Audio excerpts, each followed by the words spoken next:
이런 식으로 해가지고 좌우가 20, 40, 60, 80, 90. 아 이거 스트레칭하고 몸에 좋습니다. 아, 그러네요. 자기 전에 한 10번씩만 하고 자면 네. 몸도 좋아요. 이 별자리가 아까 말씀하신 것처럼 네네. 목동에서 그리스 쪽으로 넘어가면서 신화와 또 예, 결합이 예, 됐는데 네네. 그렇다면 네. 동양 쪽에서 네. 우리나라에서 아까 잠깐 견우직녀 네. 얘기하셨지만 우리나라만의 별자리 이야기는 없느냐? 그러니까 어느 나라마다 다 있어요. 왜냐하면 지금부터 100년 전만 하더라도 네, 세상이 깜깜했잖아요.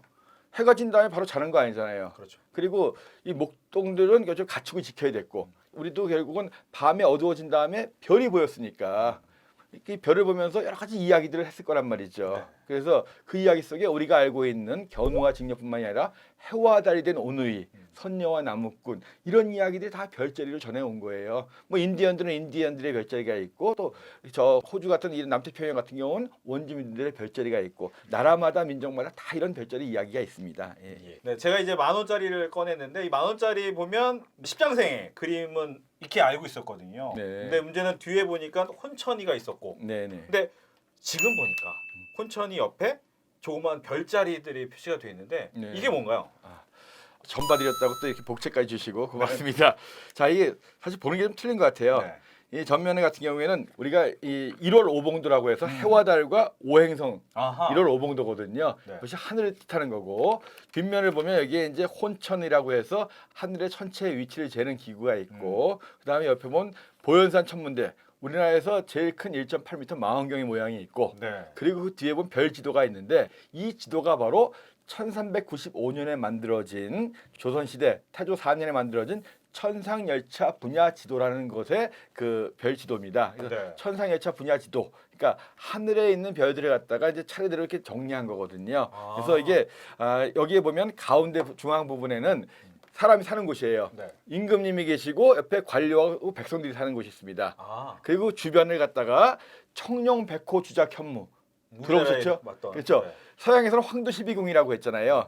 동양에서는 이 태양이 지나는 길목에다가 동방 청룡, 서방 백호, 네. 남방 주작, 북방 현무를 갖다 만들어서 각각을 갖다 7개로 나눠서 4, 7에 28, 28수라는 것이 동양의 별자리 황도십이궁이거든요. 그래서 뭐 몇 년 전에 오방색이라고 해가지고 많이 또 얘기된 적이 있잖아요. 색깔이 그렇죠? 네. 청룡, 청색, 네. 백호, 백색, 주작이 붉은색, 현무가 흑색, 가운데 왕이 황색. 네. 이게 바로 오방색이거든요. 그래서 이 오방색은 결국 천상열차 분야지도 속에 나오는 하늘의 색깔입니다. 아. 좋은 뜻이거든요. 예. 우리나라에서도 이렇게 전 세계 두 번째로 오래된 석각천문도 그 지도를 갖다가 10,000원짜리에 사귄 겁니다. 천상열차 분야지도 이 부분에서도 여러 가지 별자리가 들어가 있는 걸로 아는데 네네, 네. 민담에서 내려오는 별자리하고 차이도 있나요? 천상열차 분야지도에는 거의 한 1467개의 별들이 있는데 딱 한자로 이름이 더 있거든요. 거의. 네네.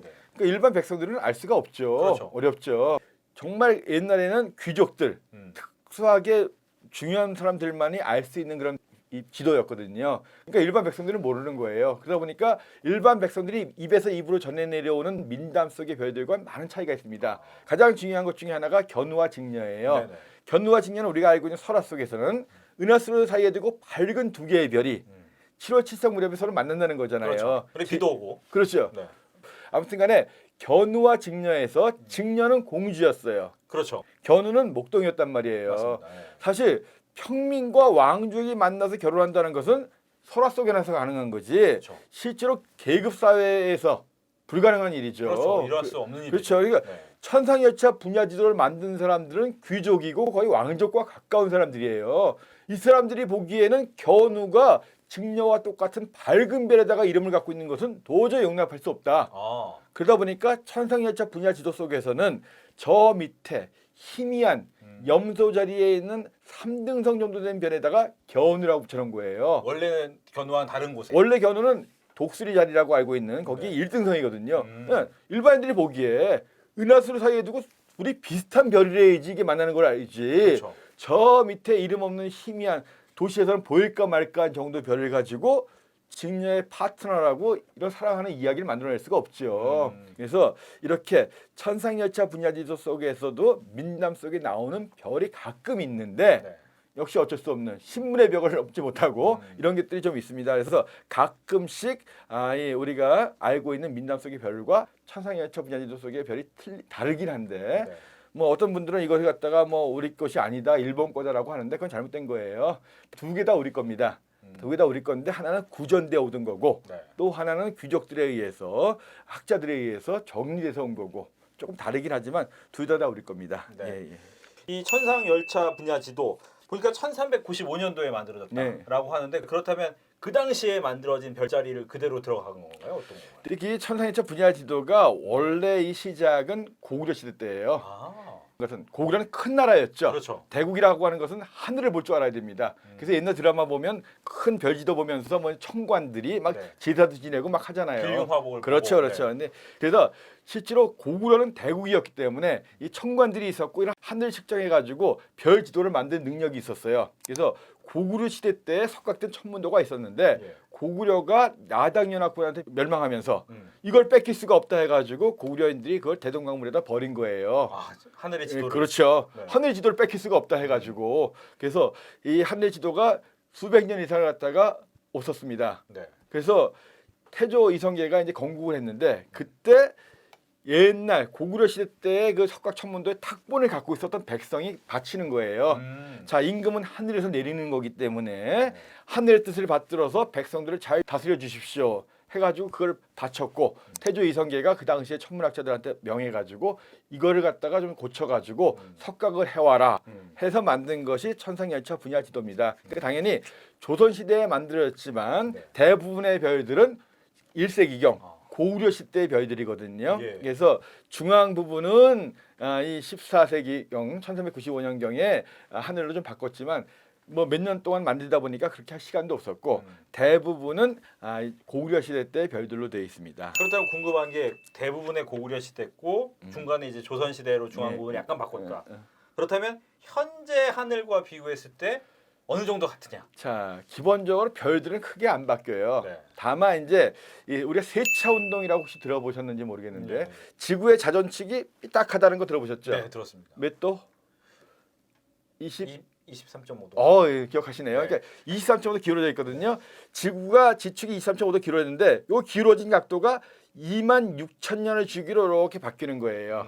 그러니까 뭐냐하면 별들은 그냥 있는데 별을 바라보는 지구의 위치가 고개를 이쪽으로 돌렸다가 네. 13,000년회는 이렇게 가 있는 거예요. 아하. 그러니까 결국 별이 위에 보이던 별이 밑에 보이기도 하고 그렇죠. 그러니까 별의 상대적인 크기는 많이 안 바뀌어요. 최소한 별들의 수명은 뭐 수백만 년에서부터 몇억 년, 수백억 년 이렇기 때문에 기본적으로 별들의 상대적인 위치는 안 바뀌지만 네. 보는 지구의 위치가 1000년, 2000년 되면서부터 고개가 삐딱삐딱하니까 상대적인 위치가 바뀌거든요. 그 정도 바뀌는 거거든요. 그래서 1세기경에 비하면 지금 한 2000년 정도가 흘렀잖아요. 네. 그래서 위치가 조금씩 바뀌고 북극성이 그 당시의 북극성이 지금 북극성은 아닌데 북극성 주위에 위치하는 별들은 14세기경에 바꿨기 때문에 네. 큰 차이는 없을 거고 다만 황도 12궁 아까 청룡, 백호, 주작, 현무에 해당되는 별들은 2000년 정도가 흘렀다 보니까 그 당시에는 조금 더 위에 보이던 별들이 밑에 보이는 것도 있고 또 밑에 보이던 별들이 위에 가는 것도 있고. 왜냐면 고개를 움직였으니까 이게 바뀌는 주기가 26,000년이니까 2000년이면 그래도 꽤 많이 고개가 돌아갔거든요. 예, 그래서 13,000년 전에는 여름에 보이던 것이 지금 겨울에 보이고 네. 고개가 왔다 갔다 하니까 그런 게 좀 있습니다. 예. 네. 이 별이라는 것은 굉장히 신비로운 존재잖아요. 사람한테. 네네. 그래서 어쩌다가 여름 휴가를 가거나 네네. 갑자기 밤하늘을 올려봤을 때 별 보면서 네. 와 신비롭다 네. 이런 생각을 하는데 뭐 그건 일반인들이고 네네. 혹시 이제 관장님 같은 경우에는 언제 이런 신비로움을 좀 느끼시는지. 사실 별을 볼 때 저는 바이블로 생각했던 책이 어린 왕자예요. 예, 왜냐하면 사막이 아름다운 것은 오아시스가 있기 때문인 그렇죠. 거고 네. 밤하늘이 아름다운 것은 같은 이유로 지구가 아름답기 때문입니다. 네. 그러니까 누구랑 같이 별을 봤냐에 따라서 또 느낌이 틀리잖아요. 좋은 사람과 같이 별을 보면 또 하늘이 굉장히 더 좋아 보이기도 하거든요. 뭐 먼 훗날 뭐 화성 가도 살고 달 가도 산다고 하죠. 화성이나 달에 가서 하늘을 보면 지구처럼 아름답게 보이진 않을 거예요. 공기가 지구보다 적기 때문에 별은 더 많이 보일 수는 있을 겁니다. 하지만 지구처럼 반짝반짝 빛나는 것도 없을 거고 우리가 주변이 여유가 있으면 또 하늘이 좀 더 이뻐 보이기도 하잖아요. 그래서 아름다운 지구, 저는 별을 통해서 와 정말 지구 좋은 곳이다. 정말 지구를 사랑해야 되겠다. 이 우주의 보배 같은 지구 정말 망가뜨리면 안 되겠다. 이런 생각들을 많이 갖게 되고 사람들한테 그걸 알리려고 하는 거거든요. 그래서 이 살다 보니까 너무 정신없이 살고 또 사람끼리 너무 미워하는 것도 많잖아요. 네. 우리가 얼마나 좋은 곳에서 아름다운 곳에 살고 있는지를 잊고 사는 것 같아요. 밤하늘의 별을 보시면서 우리가 사는 곳이 얼마나 아름답고 우리 주위의 관계가 얼마나 소중한지를 깨달아 주시기 바랍니다. 네. 끝으로 한 가지 더 네. 질문드려야죠. 참 많이도 하시네. 근데 저 같은 네. 경우도 이제 무슨 유성이 떨어진다 할 때 네. 뭐 찾을 방법이 잘 없으니까 뭐 앱을 가지고 하늘을 보기도 하고 그랬거든요. 근데 네. 실제로는 그러다 보면 또 자연 속에서 네. 또 핸드폰을 킨다는 것 자체가 또 미안한 마음이 약간 들기도 해서 어떻게 하면 실제로 별자리를 좀 빠르게 네. 찾을 수 있을까? 방법이 좀 있을까요? 기본적으로 우리가 앱을 가지고 별자 찾는데 상당히 어려워요. 어려워요. 왜냐하면 하늘이 직접 와닿지가 않거든요. 그래서 제가 오늘 가르쳐드릴 수 있는 것 중에 하나는 뭐냐면 하늘과 친해지기 위한 별 체조를 하나 가르쳐드릴게요. 네. 이게 체조도 되면서 하늘의 각도를 재는 건데요. 자, 기본적으로 하늘이 자체가 네, 저 따라야겠네요. 예, 지평선에서부터 머리 위까지가 각도가 90도죠. 90도. 네. 예. 그렇죠. 그다음에 좌우가 이렇게 하면 180도가 되죠. 180도, 네. 이 각도를 해서 대략 지평선에서부터 어느 정도 높이에 있는지를 알아야 돼요. 그리고 아. 북두칠성을 찾는데도 북두칠성이 얼마나 큰지 감이 안 와요. 맞아요. 네. 그래서 이거 하늘 쫙 뻗었을 때 네. 한 뼘의 각도가 20도예요. 20도. 아, 20도. 하늘에서는 각도로서 거리 재는데 이게 수평선이면 수평에서 20도 올라간 거네요. 자, 그러니까 네. 엄지손가락하고 이렇게 해서 수직으로 해간 다음에 요거 수평으로 해죠. 네, 네. 요게 20도예요. 그러면 이렇게 하면 몇 도가 돼요? 40도. 40도가 되죠. 네, 그렇죠. 이런 식으로 주먹 하나는 10도예요. 아, 이거 10도. 예, 그래서 이렇게 해가지고 20도, 40도, 60도, 80도, 90도 머리 위까지 가요. 할게요. 네네. 20도, 40, 아, 40도. 60, 80 주먹 하나 딱 가운데 오죠. 그러네요. 이런 식으로 해가지고 좌우가 20, 40, 60, 80 90. 주먹. 아, 이거 스트레칭하고 몸에 좋습니다. 아, 그러네요. 자기 전에 한 10번씩만 하고 자면 네. 몸도 좋아요. 그래서 아무튼간에 북극성 우리가 학교에서 다닐 때 배울 때 내가 있는 곳에서 위도하고 똑같은 고도라고 배워요. 네. 우리가 보통 38도 정도에 살잖아요. 그렇죠. 그럼 북극성 찾으려고 애쓰실 필요 없이 딱 이거 몇 도? 20도. 이렇게 하면 몇 도? 40도. 북쪽이라고 생각되는 곳에다가 이렇게 하면 돼요. 그럼 이 정도 여기서 얼쩡거리는 거. 아, 근데 하다 보면 그 하나가 아닐 수도 있죠. 그렇죠. 여러 개 보일 수 있어요. 그렇죠. 그러면 30분만 참으세요. 다시 해봐요. 네. 아닌 놈은 빠져요. 아, 그거 보니까 뭔가- 아, 북극성 빠지니까. 그대로 있으니까. 네네네. 다른 별이다. 그렇지. 네. 그러니까 이렇게 하고 그다음에 북두칠성 같은 경우에도 예.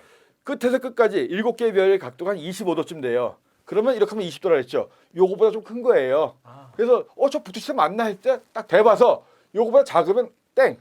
조금 크면 맞다는 거죠. 네. 아까 제가 페가수스 얘기했죠. 예. 페가수스가 20도가 좀 안 돼요. 15도가 좀 넘어요. 쫙 됐을 때 요거보다 좀 작다. 맞아요. 그러면 되는 거예요. 그다음에 자, 요게 북극성이라 했잖아요. 네. 태양의 고도도 마찬가지예요. 겨울에는 해가 여기서 왔다 갔다 해요. 어. 봄과 가을엔 여기서 왔다 갔다 하고 여름에는 올라가죠. 네. 여기서 왔다 갔다 하고. 그러니까 이런 식으로 하늘의 각도를 재는 방법을 알면 굉장히 편합니다. 가끔가다 전화가 와요. 저기 이상한 거 나타났다고. 저기가 어딘데? 아, 저기. 그때 저한테 하늘에서 지평선에서 한 40도쯤 된다. 그러면 그건 무슨 별이다. 얘기해 줄 수가 있거든요. 동서남북 방향은 어쨌든 간에 나침반 가지고도 잡을 수 있잖아요. 고도를 갖다가 손으로 재면 되는데. 자, 한번 연습해 보시겠어요? 20. 20. 이렇게 하면 안 돼요. 네, 쭉 쫙 펴고. 펴야 됩니다. 네, 20. 손도 펴야 돼요. 이렇게 하면 또 잘 빠져요. 40.